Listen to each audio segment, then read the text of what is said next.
Just to look at the badge alone does something to me. You remember the most exclusive club in the world. Rust from the inside out. These are cars with soul. Tremendous power. It's almost human, it's willing. The whole car is a jewel.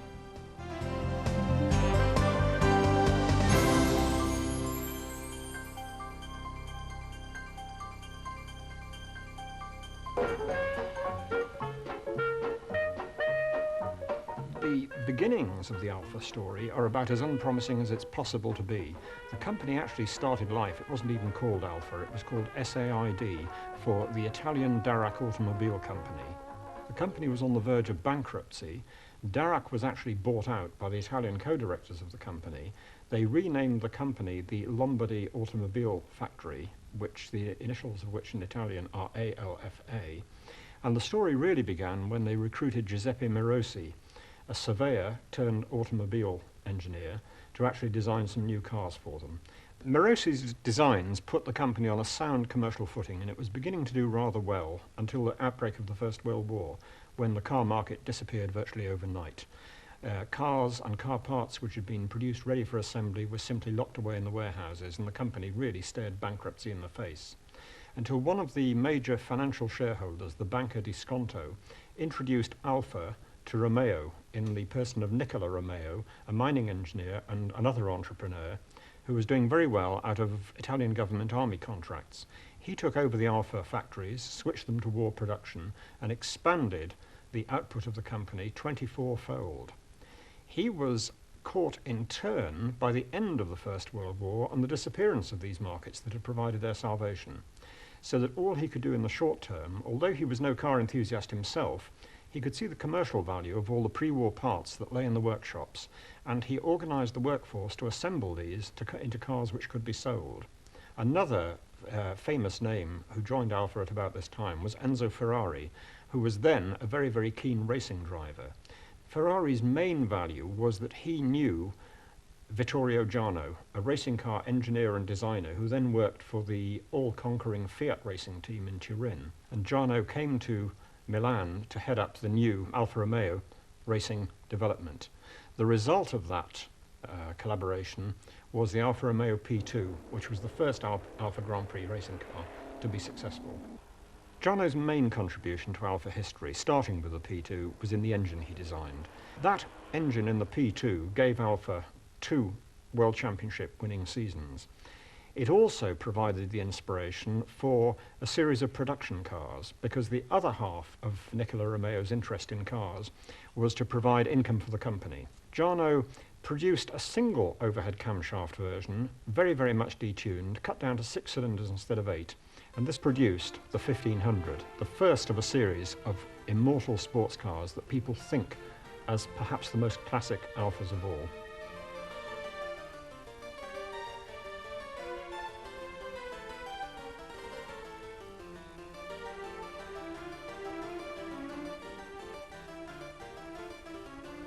This car is a 6C Super Sport fitted with a 1.5 litre supercharged engine. It's an FW Styles team car. He was the Alfa Romeo concessionaire in England in the 20s. This particular car was in the Ulster TT in 29, driven by Campari. It came second overall and won its class in that race. And also raced by Ramponi and in the double 12 of Brooklands, which it won. When the team career had finished, the cars went away and had other bodies put on, touring bodies put on. This particular car had this President Zagato body fitted, and jazz musician Buddy Featherstone Hall bought the car and raced it extensively at Brooklands in the 30s. When I was a student, I was approached by a friend of mine who wanted me to design and build him a special. And I said it'd take at least 2 years to get it from the drawing board to a completed car. And I said, why not go vintage? And I found this car, I think it was in the 52 copy of Motorsport, and I said, that's your car. Well, when we went to see the car, I could hear this car coming all the way down the road, and the sound of the blower, and oh, it's gorgeous. And he turned around the corner, and there it was. I just fell in love with it. And I inspected it for Hansing, this Chinese friend of mine, and he bought it. It took me 2 years to persuade Hansing to sell me the car, and eventually he capitulated, and that was 32 years ago.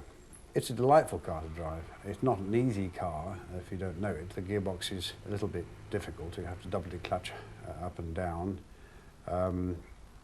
It's very light. There's a lot of movement. The whole car is moving, yet it feels, yet it's taut. It's difficult to explain. And you get the lovely sound from the engine and the blower. The whole car talks to you. A car with this sort of history is a lot of fun to own. You think, my God, Campari was sitting behind this wheel once.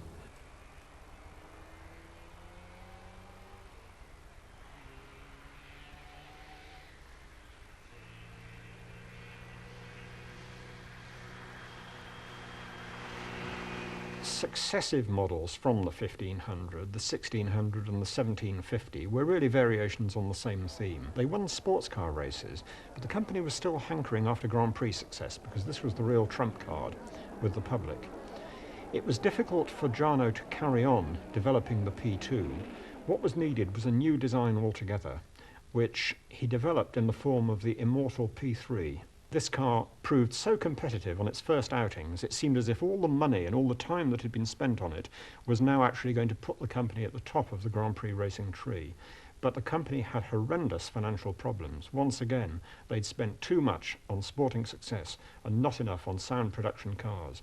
Hardly had the P3s started to establish themselves on the racing circuit than the company called a complete halt to all racing activities, and the cars were wheeled away into a warehouse to be kept in Milan, away from the racing circuits, and everything came to a grinding halt.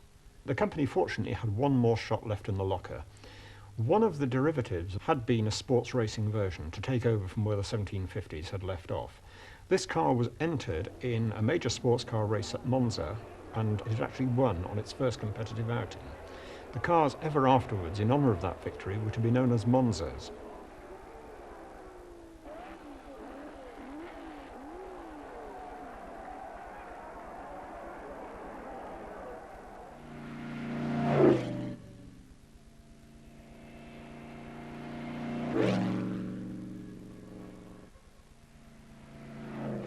This car is an Alfa Romeo Monza.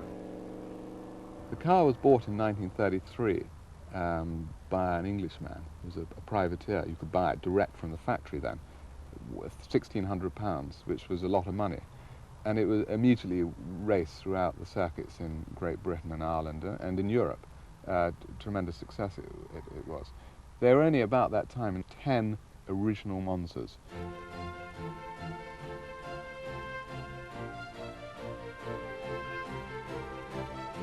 My father bought the car in 1962, when I was born, for an unbelievable £800. Even then, that was quite eccentric to buy an old banger like this at the time. And he died about 10 years ago, leaving a wonderful collection of cars for us. And this particular car was the car that I took on as my responsibility. This was the Formula One car of its day. Things are different now because your F1 car, all it does is stay on the racetrack. F1 cars then would do your road races as well as your track races. But you had to be a versatile car and a versatile driver. It's very fast depending on your drive ratio, how you set it up. In fact, it can go 140 miles an hour, which is not bad for a car of that age. It has a big fuel tank, 130 litres. I stop filling it up when it gets to 50 quid. But if I filled it up to the top, you can go 400 miles.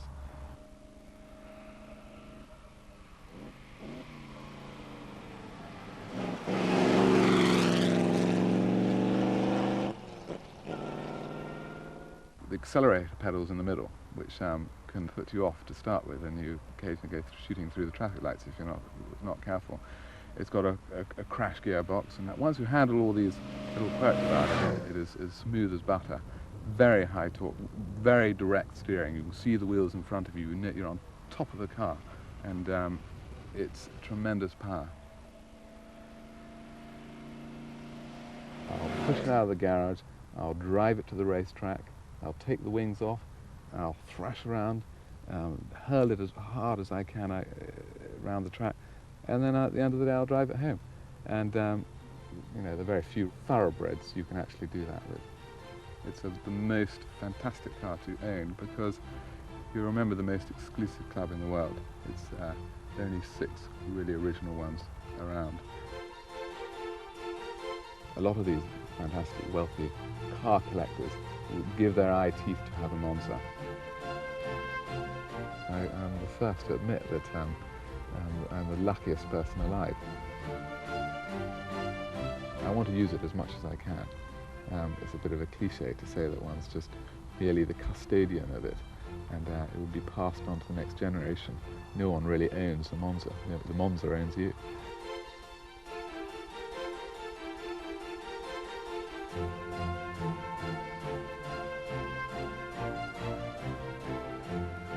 The thing that really kept Alfa Romeo going during the remainder of the 30s was, in fact, a dictator, Benito Mussolini, the leader of Italy's fascist government. One of the things that dictators need is prestige, and it seemed clear in the world of the 30s that one very, very useful way of gaining national prestige was winning Grand Prix races.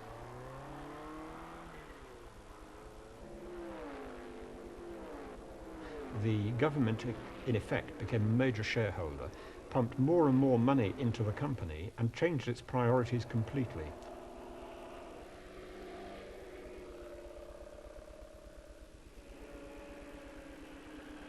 Alfa was kept going by the racing team and by more and more armaments contracts for the aero engines that were becoming an increasingly important part of the company's stock in trade.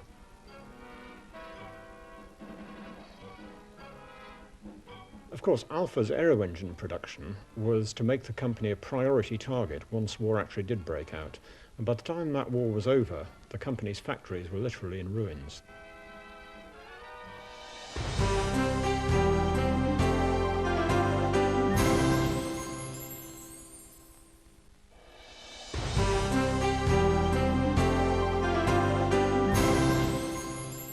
By the end of the war, the intention was to move into the mass market to an extent far greater than they'd managed to do before the war.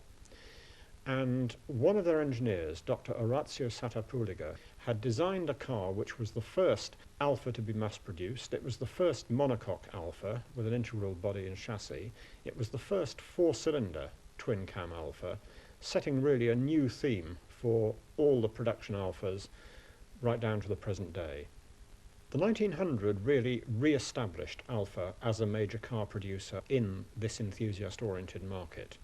The next car, the Giulietta, took things a whole stage further. The Giulietta was designed almost by accident. Alfa Romeo were not used to this sort of volume production, and therefore they didn't have the financial backing, etc. So they decided very cleverly to have a lottery and award 200 cars. The lottery tickets had been dished out and Alfa got their money, and they had to name 200 winners, but they had no cars to give them. So in a flash, in the Italian way, they decided to build sprints as opposed to saloons.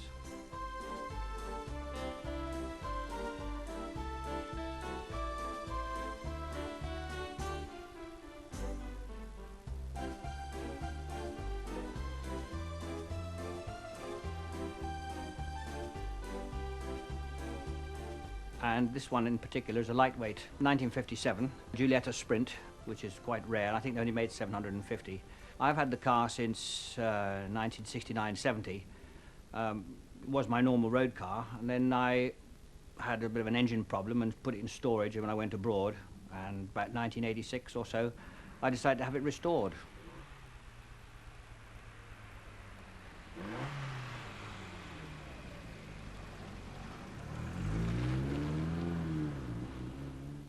My passion for the Giulietta stems from a long time ago, and it basically is the shape.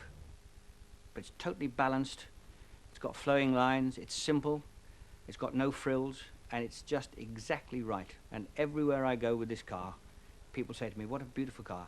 An old lady of about 60 rushed across the petrol forecourt the other day and said, "I love that car." She says, "It's one of the most beautiful cars I've ever seen." I do have another Giulietta which I race on the tracks in historic events, and that is a different kettle of fish to the standard Giulietta in that it's got stiffer springing, heavier anti-roll bars, the engine is a higher state of tune, and it goes like hell. The car is totally Italian in character, every part of it. Its temperament, its style, the way it drives. The engine is just fantastic. 1290cc, all aluminium with wet liners, and can be tuned up to 120, 130 brake horsepower, and very flexible. You can do anything with it. Beautiful.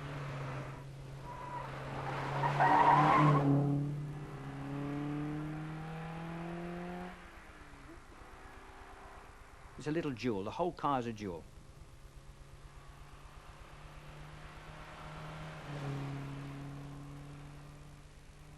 I'm besotted with it. Just to look at the badge alone does something to me. Whenever you look at Alfa Romeo marketing, you find obviously the sporting characteristics emphasised, but also the technology. It's acknowledged that if you bought an Alfa Romeo, you didn't just buy a car that had sporting pretensions or indeed sporting character, but a car that was well engineered. And in their brochures and general marketing, you do find pictures of the engines, of the suspension, an acknowledgement that a buyer of that car would enjoy understanding how it worked, what it did, rather than just enjoying what it looked like.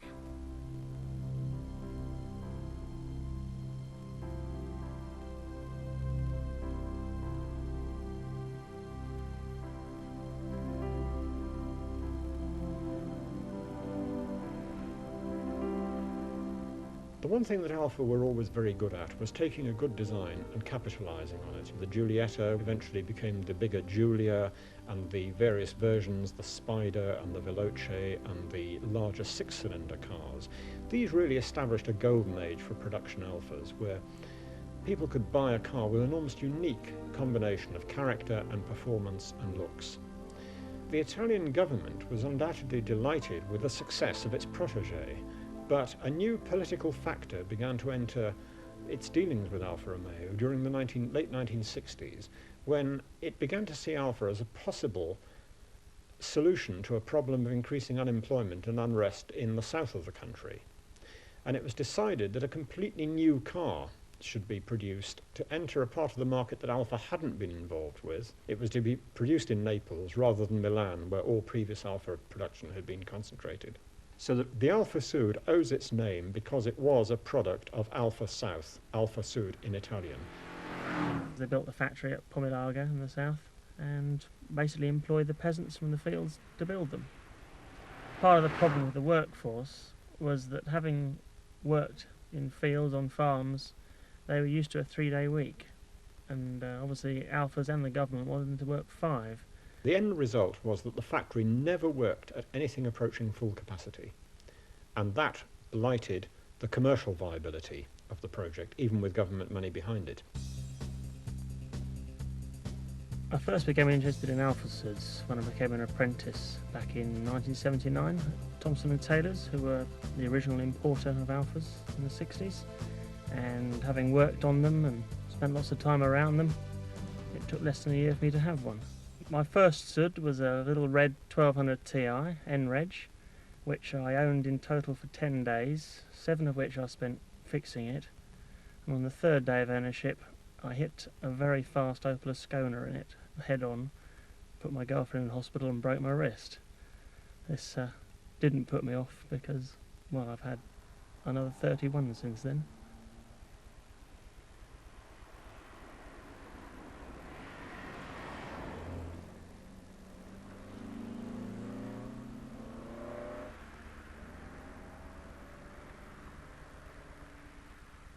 The Suds always had a rust problem in the early days, which was probably due to the thin metal used and also the total lack of anti-corrosion treatment of any description.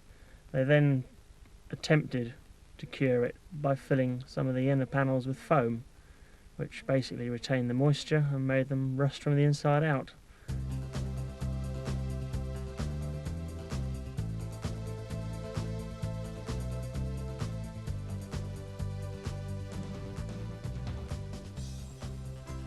The rust in the suds that I've owned, it's usually cosmetic, but I did have a back window fall out of one, or a side back window fall out of one on the motorway, coming back from my father-in-law's with my mother-in-law and the same girlfriend I nearly killed. And she was actually physically sick when she got home due to all the exhaust fumes and everything that was coming in. So that was well worth the window disappearing down the motorway just to make her ill. It was designed once again as a car for the mass market, a car where performance was important but not the be-all and end-all of the car.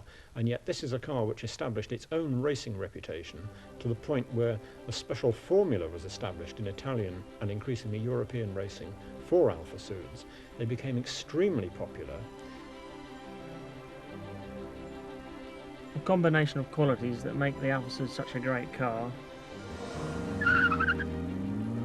Well, it's not the bodywork, that's for sure. Are the engine, gearbox, suspension. You feel attached to it all when you've got hold of the steering wheel. It's giving you information all the time. It's almost human, it's willing. You know, if you had a Golf GTI, it's very nice, it's well made, it sits outside, it doesn't rust. It's boring. The Sud has got lots of things going for it, you know. If you've gone a long journey, you get there, you give it a little pat, you know, you just get out your Golf and shut the door and walk away, wouldn't you? It's got real character. My journey to work in the morning would be deadly dull if I didn't have this. I take the wife's Uno sometimes and I think, God, I wish I brought the Sud. By the 1980s, it was clear that the company could no longer carry on its own account. Fiat, who had by then taken over the rest of the Italian car industry, was seen as the most logical buyer. Here's a company that survived 2 world wars, 3 cash crises, 2 changes of ownership, and the eventual elimination of the dictatorship that kept it going during the 1930s. And yet it looks, on the face of it, as if the Fiat takeover may well be the best thing that could have happened for Alfa Romeo.